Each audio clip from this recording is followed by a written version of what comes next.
Hello and welcome to another Demon 212 PS Vita review. Today I'm going to be taking a look at Open Me, which if you've never played it before, it's an augmented reality game that doesn't actually need to be augmented reality. It's one of them. It's a puzzle game that basically, if you ever played something like Myst or anything like that, where you've got loads of unique and inventive puzzles, it's that sort of thing, but it's only done with boxes.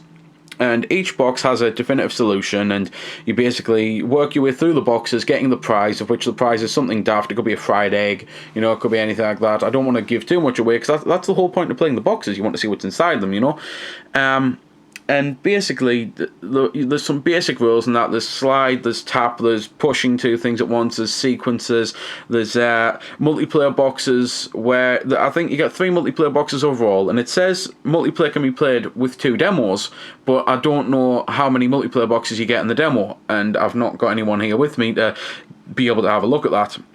Which is a shame, but basically the multiplayer ones you'd have to, for example, both of you, so I touch these 2 buttons while you touch those 2 buttons, and I've just realised my hand was out the camera there, never mind, and you do things like that. It's not something that you'd be able to do with 2 Vitas by yourself.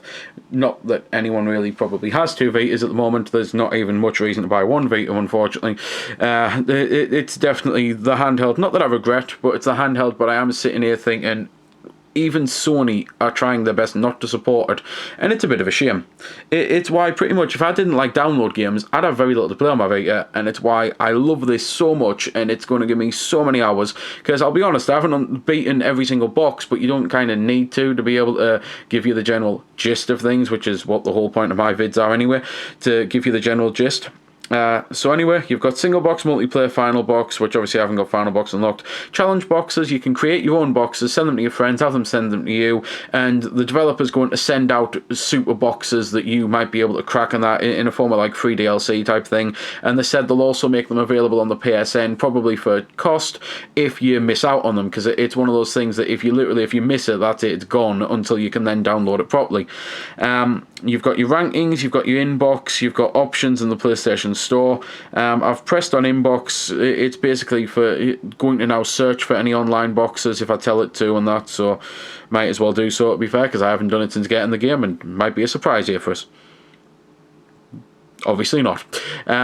Options, you can choose the volume and you can erase your save data, and that's about it really. There's nothing else to really do. PlayStation Store obviously takes you to the store to buy the packs, because you don't have to buy the full game, you can buy some packs, and it's packs of something like 3 I think, or you can buy the full pack, which nets you, I believe, 48 boxes plus 3 special boxes in the form of there's a Toro box, it's just there's a digital playground or whatever it's called. I don't actually have the game yet. Loads of people have said that it's really good, and it's something like the Urban Playground or the Urban Warfare. It's something where you play as animals on an RTS, whatever that one is, basically. To be fair, if I go into here, it should show it. So there's the Toro box, and I think this is the one that it is.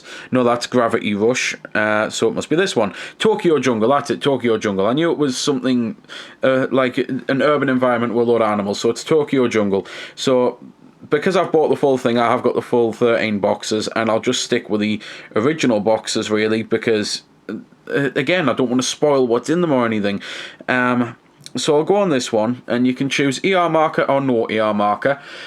You can basically download and print out a proper ER screen, which I've tried to do, hasn't worked. The printer's not working at this moment in time, so I've done this. It's basically a cereal box that I've drew all sorts of things on. You can pretty much do anything. You can use a newspaper and that, but I didn't want to have any images that I didn't realise were offensive or anything like that. Something stupid, like that. It would be just my luck that I'd pick up a newspaper and, for the first time in my life, to be fair, put something on and then realise that I've actually offended someone. So I went for a cardboard box with some ink, and the room stinks now of ink. So these are the things that I do for my vids. Unfortunately, these are also the things that the ice cream man decides to do for my vids also, as you can probably hear. Apologies for that. So I'll go for no ER marker, because I don't technically have one. It's a fake one. And it'll now scan the field, and I'll create my box, and then I'll be able to show you the gist of making a box. So this is the bar at the bottom, basically saying how much you need in order to actually create the box, so I'll have to move the Vita closer to be able to do it. And this is pretty much the only thing I dislike about the game. The fact that you're probably now not going to really be able to see what I'm doing And I don't understand this, because the whole point of the augmented reality is you move your Vita around to then open the box, and you can push on it and that, and it's just trying to move the camera. So you might be able to see there's now 2 panels opened up there, so I need to tilt that to push the panels together at the same time, and then these clasps come out, and I'll have to slide the clasps over. And you might already be sitting here thinking, what's the point in doing the vid? Well, this is actually the reason I'm doing the vid, because yes, I know you're not going to be able to see a lot of this, but I am literally just sliding basic switches, and now that it's complete, I should be able to flick it open. At least I think it's complete. One of them hasn't locked in properly. There we go. The box is going to do a spinny round, and I'll flick it open, and that's the box complete. This doesn't need to be augmented reality. In fact, this game would probably be a million times better if you didn't have to do any of this, if you could completely throw that away, if you could then use an analog to move a camera around. And the reason I've done the augmented reality is to try and make it more realistic, you know, to try and make it more amazing in that, and to make you think, well, it's like I'm using a real box. The only problem is, this is a real box. Be honest. This is a box of coffee, obviously. I know on the back of this box is a list of other ranges of coffee. Would you stand up, move around, and walk around to the back of that box, or would you do that? By making it augmented reality, they're not actually making it realistic. They're making it weird. And it just... Human nature is to be lazy at the end of the day. You don't want to have a box in front of you and see the box's lid's there. You don't want to be moving the box, like moving around and all to open it. You just literally pick up the box, move it, open it, done. You know what I mean? And by doing the way they've done it with the ER markers, they've actually made it less absorbing, less immersive, and they've just made it a bit of an annoyance and pain, quite frankly, in order to play a fantastic game. The game would have probably been rated as one of the best puzzlers of all times if they could just have simply made it that you can move a camera around and then still use the touchscreen and that. Hell, even get rid of the augmented reality, just still allow you to move the Vita a little bit, but there's no need for the point, you know? Because I know fine well this can be used for tilt aiming, because I've Ninja Gaiden, when I reviewed that, I did say that you can use it, and it's one of the things I actually like about it. I was actually able to aim my bow by doing that. It works well. It was actually more responsive than the little analog, because the little analog wasn't fast enough. Legend of Zelda Ocarina of Time on the 3DS, same thing for the slingshot and the bow and arrow. You do that, and it actually worked well. I actually didn't miss using the analog, because it wasn't sensitive enough.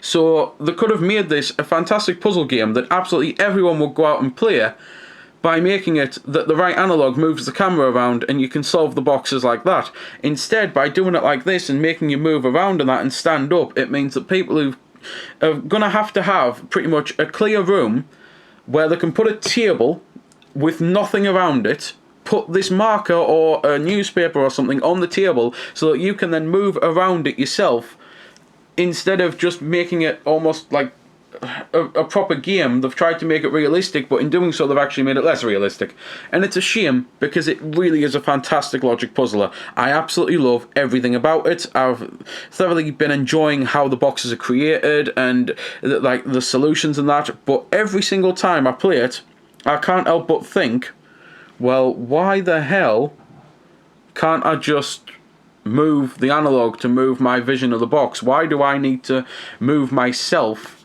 Because I know there's nothing there. It's not as if I'm mental. It's not as if I'm seeing the box there. I know it's not there. It's there. It's digital. It's fake. So I just don't get it. I really don't. So that's pretty much why I've done the vid, to recommend it to people who've got a lot of open space and who are fine with AR things, and to recommend it to gamers who are very, very into their logic puzzlers, because it's worth putting up with the pains and the awkwardness of not really having anywhere properly to play it or anything. You know, it's not something that you can probably play in your bedroom if you're in a college room or dorm or something like that, you know, but it is something that if you've got the space to play it and the room to play it and you're into your logic puzzlers, it's just fantastic. It's so gripping with the fact that you think, oh god, what the hell do I do here? I mean, I've moved that, I've touched that, I'm touching that there, it's flashing yellow, which means that there's something that I've got to be able to do with it, because yellow means you can do it, red means you definitely can do it, you've already sussed it, you're just doing it wrong type thing. At least I believe from what I've read on the thing, it might be that red's, you've already done it, so why are you pushing it again, or something like that, you know, because I was getting red when I was hitting the buttons that I'd already hit. So yellow basically is like, yeah, you're on the right lines, you're getting warmer type thing. And the other thing is obviously there, it was just like, it was taking forever to even create the box. Whereas instead, if it was just a regular puzzler that you could move with the analog and that, all the boxes would just load up instantaneously. You wouldn't have to move about a gust of wind blowing a sheet of paper away. You wouldn't have to worry about anything like that. And even when I was using this as a proper serial box, all I'd do when I was in a position where I couldn't get behind the box, I'd just spin the sheet around or spin the box around, and the box would magically move. So either way, there are slight ways to get around it, but it just again screams to the whole point of, this is a real box. This clearly isn't, at least when it loads. So why couldn't they have just made it a proper video game that all logic puzzlers, like all fans of logic puzzlers, would have went out and bought? Instead, they've managed to actually restrict it and make it less accessible to some people, and it is such a shame, because I adore Studio Japan, or Japan Studio, or whatever.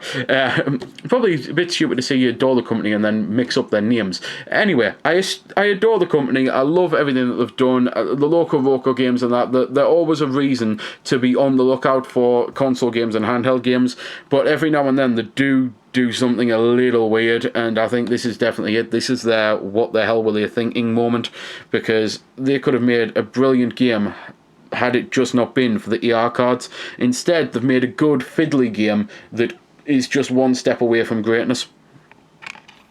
So there we go then. That's been the review. I hope you found it helpful. I don't score the games because that's based purely on opinion, so instead I'll leave you to make your own mind up. So thanks for watching, and if you've got any questions about the game that I didn't answer in the vid or that hasn't been answered in the comments, then feel free to ask and I'll help if I can. Also, if you did find it helpful, don't forget to check out my channel because there's plenty more like this up there, and don't forget to subscribe because there'll be plenty more to come as well. So until next time, this has been Demon212, signing off.